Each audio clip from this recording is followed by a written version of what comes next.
ಸುಮಾರೊಂದಿಗೆ love breakup, ತಮ್ಮನಿಂದ revenge, ಅಂಗಡಿ ಬಳಿ ಕುಳಿತವನ ಅಟ್ಟಾಡಿಸಿ deadly attack, ಹಲ್ಲೆಗೊಳಗಾದ ಯುವಕ ಚಿಕಿತ್ಸೆ ಫಲಿಸದೆ ಸಾವು. ಈ ಫೋಟೋದಲ್ಲಿ ಕಾಣ್ತಿರುವವನ ಹೆಸರು ರವಿಕುಮಾರ್.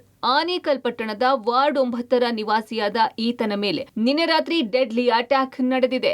ರಾತ್ರಿ 9:30ರ ಸುಮಾರಿಗೆ ಸ್ನೇಹಿತರ ಜೊತೆ ವಿನಾಯಕ ನಗರ ಸುಂದರ್ರಾಜ್ ಬಡಾವಣೆಯ ಅಂಗಡಿ ಬಳಿ ಕುಳಿತಿದ್ದಾಗ ಮಾರಣಾಂತಿಕ ಹಲ್ಲೆ ನಡೆದಿದೆ. ಬೈಕ್ನಲ್ಲಿ ಬಂದ 3 ಮಂದಿ ದೊಣ್ಣೆಯಿಂದ ಹಲ್ಲೆ ಮಾಡಿ ಎಸ್ಕೇಪ್ ಆಗಿದ್ದಾರೆ. ರಕ್ತದ ಮಡುವಿನಲ್ಲಿ ಬಿದ್ದಿದ್ದ ರವಿಕುಮಾರ್ನನ್ನು ಖಾಸಗಿ ಆಸ್ಪತ್ರೆಗೆ ದಾಖಲು ಮಾಡಲಾಯಿತು. ಆದರೆ ಚಿಕಿತ್ಸೆ ಫಲಕಾರಿಯಾಗದೆ ರವಿಕುಮಾರ್ ಸಾವನ್ನಪ್ಪಿದ್ದಾನೆ. ರಾತ್ರಿ 9:30ರ ಸಮಯದಲ್ಲಿ ಸ್ನೇಹಿತರ ಜೊತೆ ಟೀ ಕುಡಿತಾ ಅಂಗಡಿ ಮುಂಭಾಗದಲ್ಲಿ ಕುಳಿತುಕೊಂಡು ಮಾತಾಡ್ತಾ ಇರ್ತಾರೆ. ಅದೇ ಸಮಯದಲ್ಲಿ 3 ಜನ ಬೈಕ್ನಲ್ಲಿ ಬಂದಂತಹ ದುಷ್ಕರ್ಮಿಗಳು ಆತನ ಮೇಲೆ ಮಾರಕಾಸ್ತ್ರಗಳಿಂದ ಮತ್ತು ದೊಣ್ಣೆಯಿಂದ ಹಲ್ಲೆ ಮಾಡುವಂಥದ್ದು. ಹಲ್ಲೆ ಮಾಡಿದಾಗ ಆತನನ್ನು ಕೂಡಲೇ ಸ್ಥಳೀಯ ಆಸ್ಪತ್ರೆಗೆ ರವಾನೆ ಮಾಡ್ತಾರೆ. ಆದರೆ ಚಿಕಿತ್ಸೆ ಫಲಿಸದೆ ಇಂದು ಬೆಳಗ್ಗೆ ಮೃತಪಟ್ಟಿರುವಂಥದ್ದು. ಇನ್ನು ಸ್ಥಳಕ್ಕೆ ಬಂದಂಥ ಪೊಲೀಸರಿಗೆ ಒಂದಷ್ಟು ಮಾಹಿತಿ ಸಿಗ್ತದೆ. ಜೊತೆಗೆ ಏನು ಪ್ರಾಥಮಿಕ ತನಿಖೆಯನ್ನು ಪ್ರಾರಂಭ ಮಾಡಿದ್ದು. ಈಗಾಗಲೇ ಇನ್ನು ಆತನ ಮೃತಪಟ್ಟಿರೋ ಹಿನ್ನೆಲೆ ಆನೇಕಲ್ ಪೊಲೀಸ್ ಠಾಣೆಯಲ್ಲಿ ಕೊಲೆ ಪ್ರಕರಣ ದಾಖಲು ಮಾಡಿಕೊಂಡಿರುವಂಥದ್ದು. ಅಮೆಜಾನ್ನಲ್ಲಿ ಕೆಲಸ ಮಾಡುತ್ತಿದ್ದ ರವಿಕುಮಾರ್ ಯುವತಿಯೋರ್ವಳನ್ನು ಪ್ರೀತಿ ಮಾಡುತ್ತಿದ್ದ.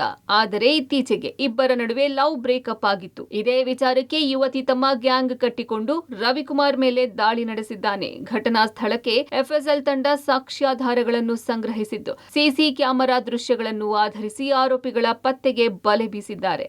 ಆರೋಪಿಗಳ ಪತ್ತೆಗೆ ಪೊಲೀಸರ ತಂಡ ರಚನೆ ಮಾಡಲಾಗಿದೆ. ಶೀಘ್ರ ಆರೋಪಿಗಳ ಬಂಧನ ಮಾಡಲಾಗುವುದು ಎಂದು ಬೆಂಗಳೂರು ಗ್ರಾಮಾಂತರ ಅಡಿಷನಲ್ ಎಸ್ಪಿ ವೆಂಕಟೇಶ್ ಪ್ರಸನ್ನ ಹೇಳಿದ್ದಾರೆ.